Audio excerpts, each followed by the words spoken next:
Welcome back to the channel. So we're going to start this next video off at the shop actually, and then it will be hitting the house to work on some more race cars. So we just got the Coyote out of the truck.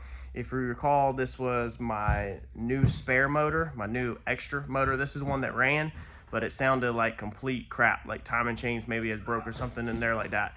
It was just completely terrible, but it did run. We drove this thing around and all that, and we stopped eventually driving it. We pulled it in here to take it apart because I didn't want to do any damage to the engine. I didn't want to risk tearing it up. This is going to be the one that TKM's going to build, and basically our one for our new car when we buy the new car, but also our spare for the current car.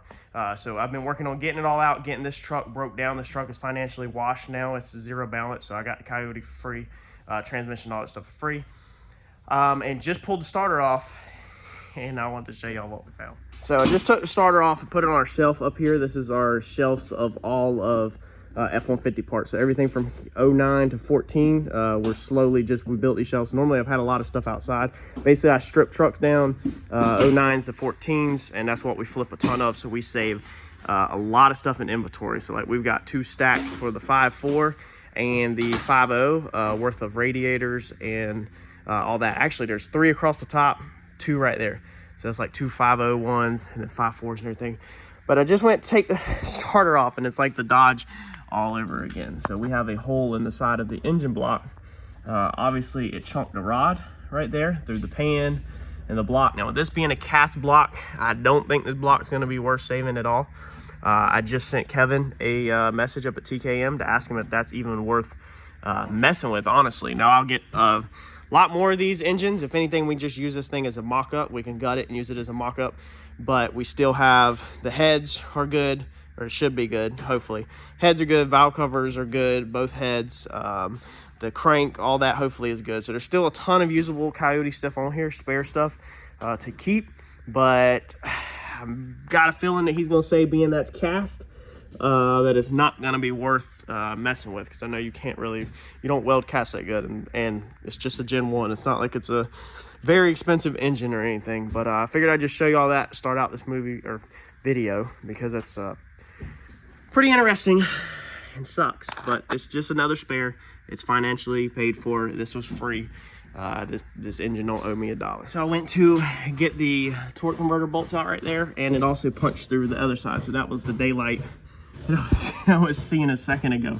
So I think this motor is going to be a mock-up. So I'll have a mock-up block if anybody is building a Coyote car and they need a mock-up block and they're near us in Wilmington, North Carolina. Give me a shout out, because I have a block that you probably borrow. I'll definitely save this one for build purposes. But I was like, man, dude, that freaking blows. So we're back at the house. It doesn't get much better. Not only do we got a hole in the block in the Coyote, but we got some real thrilling, fun stuff to do tonight. So I'm gonna show y'all what we got, like always, but we got to try to get this converter in this transmission. So if you recall, we lost my last converter. My wife actually lost my last torque converter, so we thought. So the PTC converter, if you were following along back when we started this rebuild from the beginning, the stator was wrong that they sent me. So I requested another stator change to go turbo. We were on the 10-inch bolt together PTC converter, and they mailed me out a 9.5-inch stator. So when we went to put the stator in the 10-inch converter, it didn't fit. It wasn't even the same. I showed you that in the video, one of the progress videos.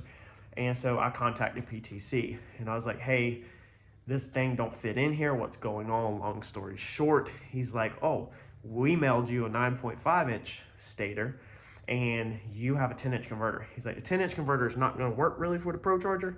Or for the turbo. He's like, the 10-inch converter is more for a blower application.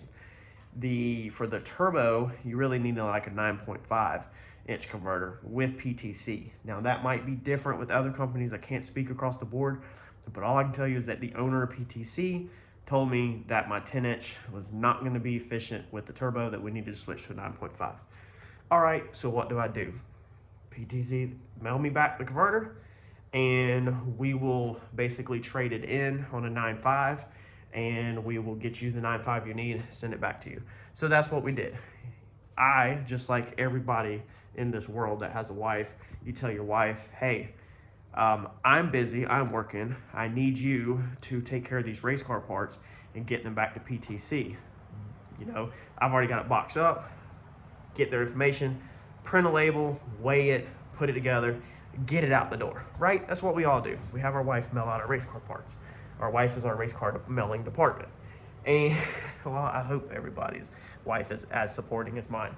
So that's what she did. She told me, she said, it's done, it's ready to go. It was laying on the desk. So I dropped it off with United States Postal Service, and then I kept calling PTC, and PTC was like, we don't have a converter. What name? I was like, Courtney Waller. No converter. Nothing. Called back multiple times. Nothing. Asked the wife, what's the tracking number? Wife looks in the email for where the United States Postal Service emails us the tracking number through her business. No email with no tracking number. Her eyes light up. We're like, okay, well, where's my converter at? I dropped it off at the post office. They said I was good to go. I walked out. I didn't get a receipt or nothing.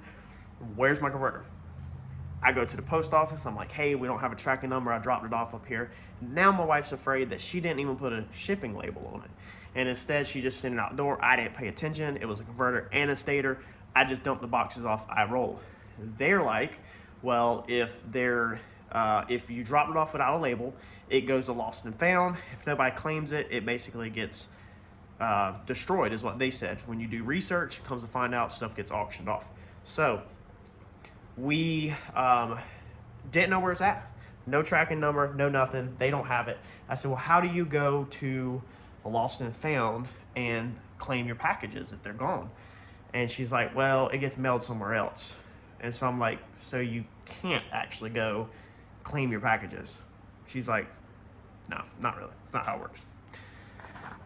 So, long story short, we pretty much accept our faith that my PTC bolt together converter is gone. It's lost. We have no tracking number. We have no history in our banking account where the label was even purchased. So my wife is pretty certain that she accidentally, just with everything going on, she's really busy. She does a lot. She's amazing. And she's pretty sure that she sent it out the door with no label, and I guess UPS took it off of La La Land. So shout out to Curtis. He hooked us up. He's got the orange Fox body TKM car, stupid fast, Coyote, twin turbos, turbo 400. So he's got all kinds of converters. He worked with me, and he got me one of his used converters. He got me spec'd out for the stator of what would work, because I guess he just has a freaking stockpile of converters and stators. And he gave me a price, a really good price.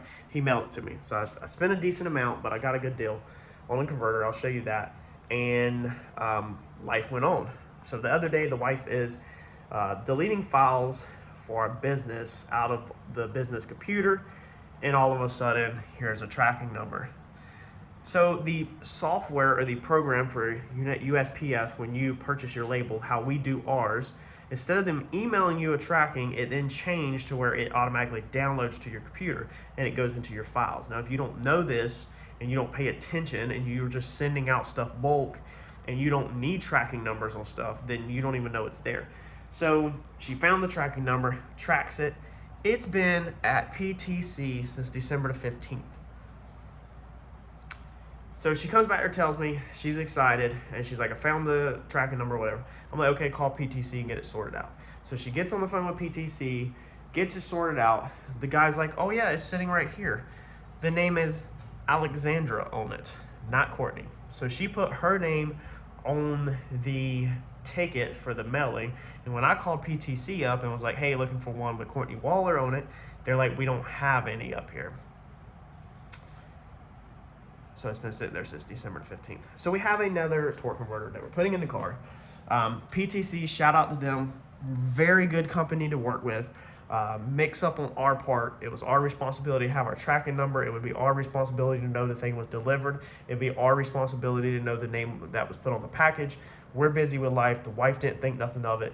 We just dropped the ball on it, and it's been sitting there since December the 15th. So he was extremely nice, and he was like, hey, I'll buy the converter off of you since you don't need it and you've already replaced one. So he paid me $1,300 for my converter and purchased it off of me. He'll go through it, clean it up, respec it for somebody else, and then I'm sure he'll flip it and make a little bit more. That's how life goes on. That's a good deal. So the other converter's gone. I still have a $300 stator completely missing, lost in the mail, that I don't know where it's at. And we are going to try to get this new torque converter put in this car. Let's throw it on the bench real fast, and I'll show you what Curtis hooked us up with, because she's a beaut. All right, so here is our unit that we got from Curtis. Again, shout out to him. I greatly appreciate that. We are changing mic setup. So if you notice, we got this little fuzzy guy on our shirt. This is our wireless mic. I'm hoping to bring y'all better sound quality. The last one, it might not have standed out some more because it was the traditional foam style microphone, but I was getting a lot of bumping noises like against the shirt, and I was trying to chop out as much as I can on the edit, but it was actually trashing some of my audio that I had to completely throw away. So hopefully this one brings better audio. So this is an FTI converter. Curtis has been extremely fast. It's a twin turbo Coyote deal.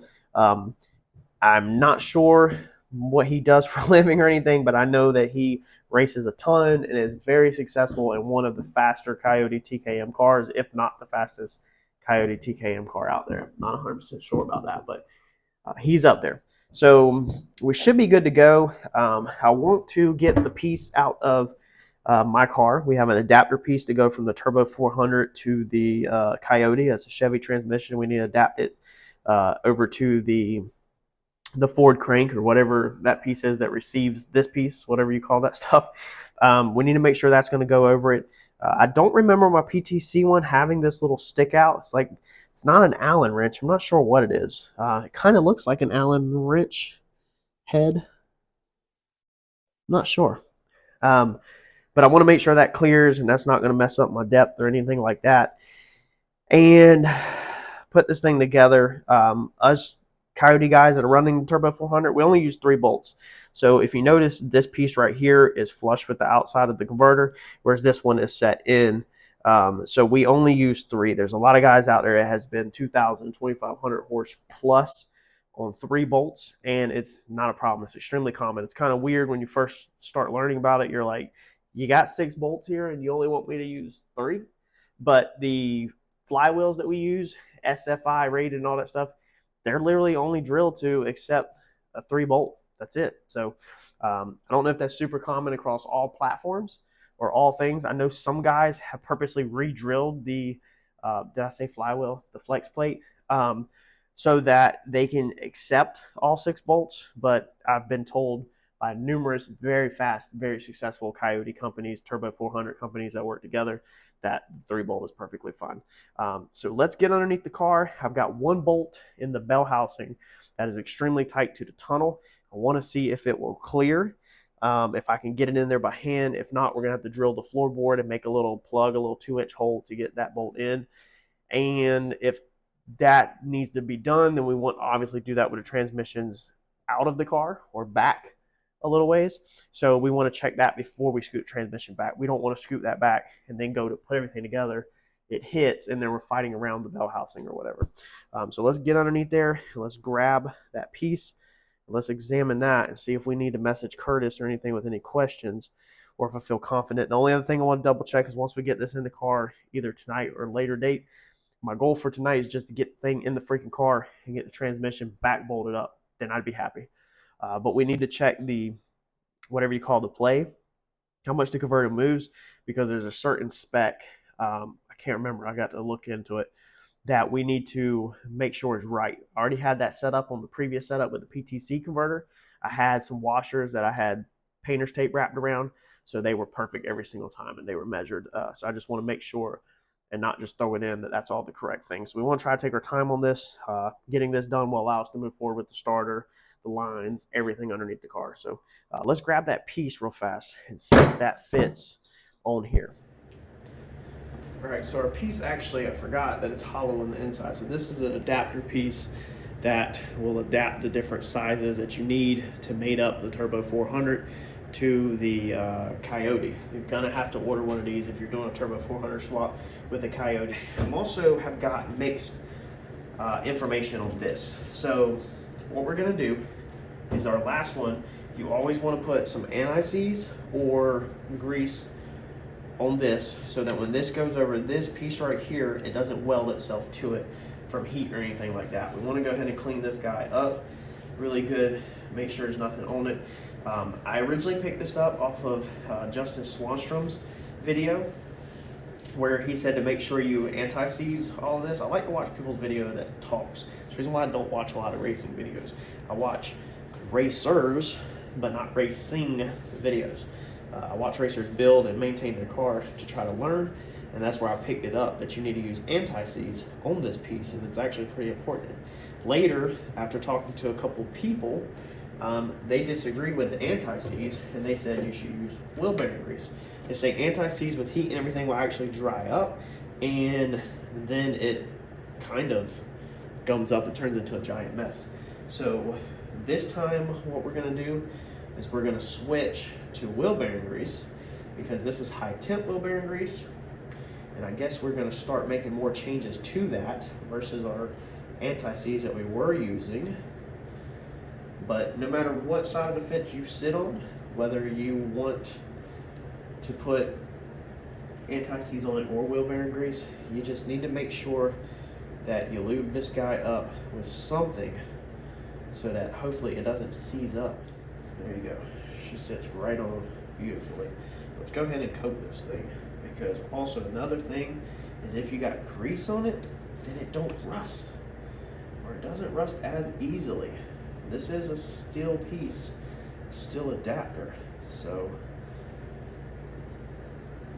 I don't want so much on there that it slings all out, but I would like to not pull it out at a later date and it's rusty. That'd be nice. Let's turn it back over in case it's got any fluid in it. All of these bolts should be good to go. He's put everything together, assembled everything for me, and said that he would send it right out where it was ready to go. So we should be solid. And he's a very knowledgeable racer. So I have no question in my mind that this thing's not right at all. Like I have no worry. And TKM has spoke highly of him.